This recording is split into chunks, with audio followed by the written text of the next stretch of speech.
നമസ്കാരം.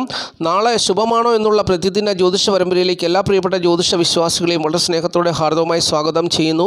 ഈ അധ്യായത്തിൽ കൂടി പ്രിയപ്പെട്ടവരുമായിട്ട് പങ്കുവയ്ക്കുന്ന വിഷയം 2024 ഡിസംബർ മാസം 23-ാം തീയതി തിങ്കളാഴ്ച ദിവസത്തെ ജ്യോതിഷപരമായ പ്രത്യേകതകളാണ്. തിങ്കളാഴ്ച ദിവസത്തെ മലയാള തീയതി 1200-ാം ആണ്ട് ധനുമാസം 8-ാം തീയതിയാണ്.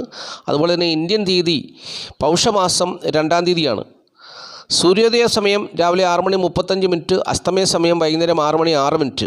തിഥി ഉദയാൽപരം തിഥി അഷ്ടമി തിഥിയാണ്. അഷ്ടമി തിഥി തിങ്കളാഴ്ച വൈകുന്നേരം 5:09 വരെ ഉണ്ടായിരിക്കും. ഉദയാൽപരം നക്ഷത്രം ഉത്രം നക്ഷത്രമാണ്. ഉത്രം നക്ഷത്രം തിങ്കളാഴ്ച രാവിലെ 9:11 വരെ ഉണ്ടായിരിക്കുകയുള്ളൂ. പിന്നീട് അത്തം നക്ഷത്രമാണ് ആരംഭിക്കുക. അപ്പോൾ ഈ അധ്യായത്തിൽ അത്തം നക്ഷത്ര ജാതകരുടെ പ്രത്യേകതകളെക്കുറിച്ചാണ് പറയുന്നത്, അല്ലെങ്കിൽ അത്തം നക്ഷത്ര പ്രകാരമുള്ള പ്രത്യേകതകളെക്കുറിച്ചാണ് പറയുന്നത്. അപ്പോൾ അത്തം നക്ഷത്രം ആരംഭിക്കുന്ന സമയം തിങ്കളാഴ്ച രാവിലെ 9:11 അവസാനിക്കുന്ന സമയം ചൊവ്വാഴ്ച ഉച്ചയ്ക്ക് 12:19. അപ്പോൾ ഈ സമയത്ത് എനിക്കുന്ന കുട്ടികൾ അത്തം നക്ഷത്ര ജാതകരാണെന്നുള്ളത് അറിഞ്ഞുകൊള്ളുക. കന്നിക്കൂറിൽപ്പെട്ട ദേവഗണത്തിൽപ്പെട്ട സ്ത്രീ നക്ഷത്രമാണ് അത്തം നക്ഷത്രം. ഇനി അത്തം നക്ഷത്ര പ്രകാരം ഏതൊക്കെ നാളുകാർക്കാണ് തിങ്കളാഴ്ച ദിവസം അനുകൂലമായ അനുഭവങ്ങൾ വന്നു ചേരുക എന്നുള്ളതാണ് പറയുന്നത്. തിങ്കളാഴ്ച ദിവസം രാവിലെ 9:11 മുതൽ ചൊവ്വാഴ്ച ഉച്ചയ്ക്ക് 12:19 വരെയുള്ള അത്തം നക്ഷത്ര സമയത്ത് ഉത്രാടം, തിരുവോണം, മകം, പൂയം, രോഹിണി, മകയിരം, ഉത്രം ഇത്രയും നാളുകാർ ജീവിതത്തിൽ അനുകൂലമായ അനുഭവങ്ങൾ പ്രതീക്ഷിക്കുന്ന ഒരു ദിവസമാണ്. അവരുടെ ജീവിതത്തിൽ സൗഭാഗ്യമായ അനുഭവങ്ങൾ അവർക്ക് വന്നു ചേരുമെന്നാണ് ജ്യോതിഷം പറയുന്നത്. അത് പ്രത്യേകിച്ച് മനസ്സിലാക്കുക. ഇനി അത്തം നക്ഷത്രപ്രകാരം തിങ്കളാഴ്ച രാവിലെ 9:11 മുതൽ ചൊവ്വാഴ്ച ഉച്ചയ്ക്ക് 12:19 വരെയുള്ള സമയത്ത് പ്രതികൂലമായ അനുഭവങ്ങൾ വന്നു ചേരുന്ന നാളുകാരെക്കുറിച്ച് പറഞ്ഞുതരാം. പുണർദം, ആയില്യം, മൂലം, പൂരം, ഭരണി, കാർത്തികക്കാൽ ഇത്രയും നാളുകാർക്ക് അവരുടെ ജീവിതത്തിൽ പ്രതികൂലമായ അനുഭവങ്ങൾ വന്നു ചേരാൻ സാധ്യതയുണ്ട്. സൂക്ഷിക്കണം. തിങ്കളാഴ്ച രാവിലെ 9:11 മുതൽ ചൊവ്വാഴ്ച ഉച്ചയ്ക്ക് 12:19 വരെയുള്ള അത്തം നക്ഷത്ര സമയത്ത് പ്രതികൂലമായ അനുഭവങ്ങൾ വന്നു ചേരുന്ന നാളുകാരാണ് പുണർദം, ആയില്യം, മൂലം, പൂരം, ഭരണി, കാർത്തികക്കാൽ. ഇത്രയും നാളുകാർക്കാണ് പ്രതികൂലമായ അനുഭവങ്ങൾ വന്നു ചേരാൻ ഇടയുള്ളത്. സൂക്ഷിക്കുക. അപ്പോൾ ഏതെങ്കിലും വിധത്തിലുള്ള പ്രതിസന്ധികൾ അവരുടെ ജീവിതത്തിൽ കടന്നു വരാൻ ഇടയുണ്ട്. സൂക്ഷിക്കണം.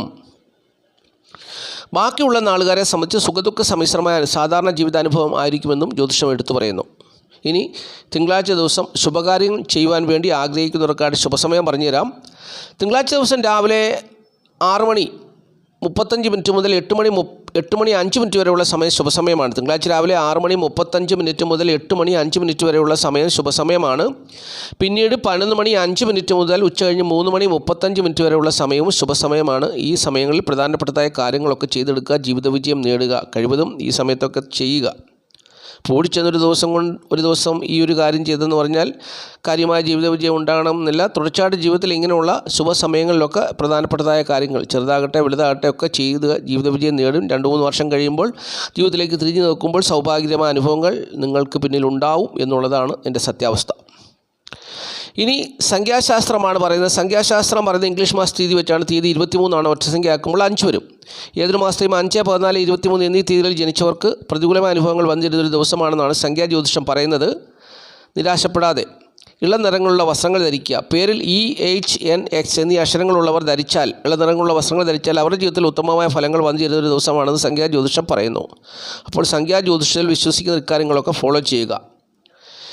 ഇനി ഈ തലക്കെട്ടിൽ കൊടുത്തിരിക്കുന്ന പോലെ കേമുദ്രുമ യോഗം എന്ന് പറഞ്ഞാൽ എന്താണെന്ന് പറഞ്ഞുതരാം. കേമുദ്രുമ യോഗം എന്ന് പറഞ്ഞാൽ സൂര്യൻ്റെ കേന്ദ്ര രാശിയിലാണ് ചന്ദ്രൻ നിൽക്കുന്നത്. അതായത് സൂര്യൻ ധനുരാശിയിൽ നിൽക്കുന്നു. അതിൻ്റെ കേന്ദ്രഭാവമാണ് കന്നിരാശി, 10ാം ഭാവം കേന്ദ്രഭാവം. അവിടെ ചന്ദ്രൻ നിൽക്കുമ്പോൾ ആ ചന്ദ്രൻ്റെ ഇരുപുറങ്ങളിലും ശുഭഗ്രഹങ്ങളോ പാപഗ്രഹങ്ങളോ ഒന്നും നിൽക്കുന്നില്ല. ഇപ്പം ചിങ്ങരാശിയിൽ നിൽക്കുന്നില്ല, തുലാം രാശിയിലും ഗ്രഹങ്ങളൊന്നുമില്ല.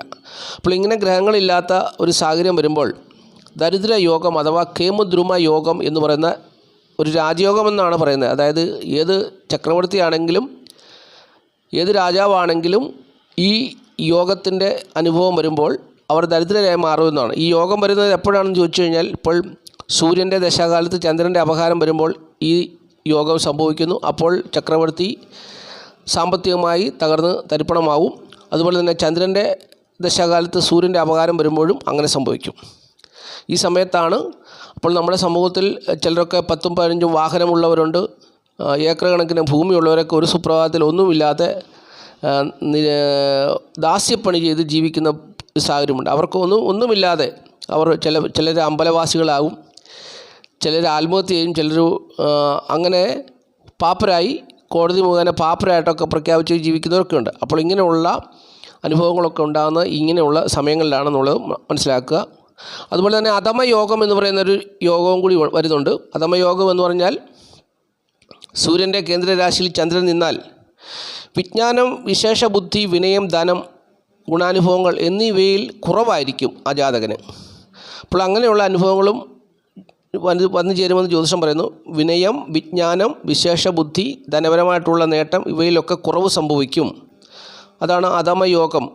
സൂര്യൻ്റെ കേന്ദ്രഭാവത്തിൽ ചന്ദ്രൻ നിന്നാൽ, ബലമില്ലാത്തൊരു ചന്ദ്രനാണ്. ബലമുള്ള ചന്ദ്രനായിരുന്നെങ്കിൽ ഈ പറഞ്ഞ പ്രതിസന്ധിയൊക്കെ അതിജീവിക്കാനുള്ള ശേഷി അവർക്ക് വന്നു ചേരാൻ. ഇപ്പോൾ ക്ഷീണചന്ദ്രനാണ്. അപ്പോൾ അതുകൊണ്ടാണ് ഇങ്ങനെയൊക്കെ സംഭവിക്കുന്നത് എന്നുള്ളത്. അതിനെക്കുറിച്ചാണ് ഞാൻ ഈ കേമദ്രുമ യോഗം എന്ന് എഴുതിയിരിക്കുന്നതും അതുപോലെ തന്നെ അധമയോഗത്തെക്കുറിച്ച് പറഞ്ഞതുമൊക്കെ പ്രിയപ്പെട്ട മനസ്സിലാക്കുക. ജ്യോതിഷപരമായ തിങ്കളാഴ്ച ദിവസത്തെ ജ്യോതിഷപരമായ പ്രത്യേകതകളാണ് ഈ പറഞ്ഞ കാര്യങ്ങളൊക്കെ തന്നെ.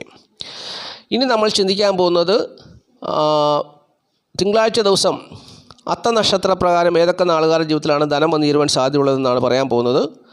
തിരുവോണം, മൂലം, വിശാഖം, പൂരുട്ടാതി, അശ്വതി, രോഹിണി, പുണർദം, മകം, അത്തം. ഇത്രയും നാളുകാരുടെ ജീവിതത്തിൽ ധനം വന്നു ചേരുവാൻ സാധ്യതയുള്ള ദിവസമാണ്. തിരുവോണം, മൂലം, വിശാഖം, പൂരുട്ടാതി, അശ്വതി, രോഹിണി, പുണർദം, മകം, അത്തം എന്നീ നാളുകാരുടെ ജീവിതത്തിൽ ധനം വന്നു ചേരുവാൻ സാധ്യതയുള്ള ദിവസമാണ് തിങ്കളാഴ്ച ദിവസം. അത് ഏത് പ്രകാരത്തിൽ എങ്ങനെയും അവർക്ക് ധനം വന്നു ചേരും. ഇല്ലെങ്കിൽ കടം ചോദിച്ചാൽ പോലും കിട്ടാൻ സാധ്യതയുള്ള ദിവസമാണെന്നുള്ളതാണ് അതിൻ്റെ പ്രത്യേകത. കടം മേടിച്ചാൽ തിരിച്ചു കൊടുക്കാനും പറ്റും. അത് മറ്റൊരു പ്രത്യേകതയാണ്. അപ്പോൾ ഇത്രയും കാര്യങ്ങളാണ് ജ്യോതിഷപരമായ പ്രത്യേകതകളായിട്ട് ഈ അധ്യായത്തിൽ കൂടി പ്രിയപ്പെട്ടവരായിട്ട് പങ്കുവയ്ക്കാനുള്ളത്. ആദ്യമായിട്ട് ഈ ചാനൽ കാണുന്ന പ്രിയപ്പെട്ടവർ ഈ ചാനൽ സബ്സ്ക്രൈബ് ചെയ്യുക, ലൈക്ക് ചെയ്യുക, ഷെയർ ചെയ്യുക, കമൻറ്റ് ചെയ്യുക. തുടർച്ചയായിട്ട് എല്ലാ ദിവസവും വീഡിയോ കാണുവാൻ ശ്രമിക്കുക. അതുപോലെ തന്നെ 31-ാം തീയതിയിലെ സർവീശ്വര്യ പൂജയിൽ പ്രിയപ്പെട്ടവരൊക്കെ പങ്കുചേരണമെന്ന് ഞാൻ ഒരിക്കൽ കൂടി വീണ്ടും അപേക്ഷിക്കുകയാണ്. 28-ാം തീയതിക്കുള്ളിൽ തന്നെ കഴിവതും എല്ലാവരും പണം അടയ്ക്കണം. കാരണം നിങ്ങൾക്ക് അയച്ചുതരാനുള്ള സാധനങ്ങളൊക്കെ വാങ്ങിച്ചു വെക്കണമല്ലോ.